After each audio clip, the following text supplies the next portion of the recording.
Anatin'izay tontolo politika sy ny fanendrenan'ny Prime Ministre izay ihany sika na dia lany tamin'ny anaran'ny vondro politika maparaza ireo solombavambaoka sasantsasany dia tsy vitsy ihany koa no nitondra ny fomba fijeriny amin'ny anaran'ny tenany manokana efa nisy ny fifanarahany maparasa ny PMP Vitasonia amin'izay fanendrena Prime Ministre izay raha ny fanazavana nentin'ny député voafidy tao Antanambao Manapotsy.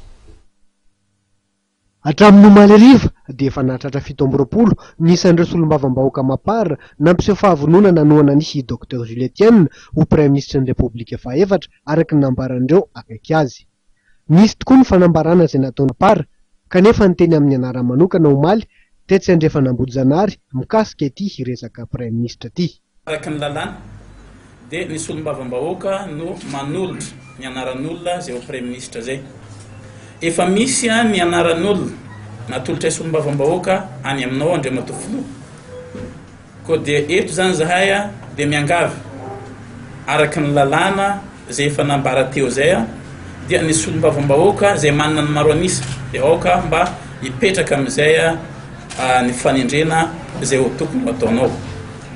Ny zavatra misy tsy azo afenina dia eo ny anarana gazety izay misehoseho, eo ny anarana gazety izay miodikodina be ihany izay tsy fantanay ny poiran'izay. Ko dia eto zany zahay dia te hifototra amin'ilay hoe reto anarana natolotra ny solombavambaoka dia anjaranao ny mifidy hoe iza amin'ireto no manana an'izay maro anisa zay mba ahafahanao ny manao ny fanendrena.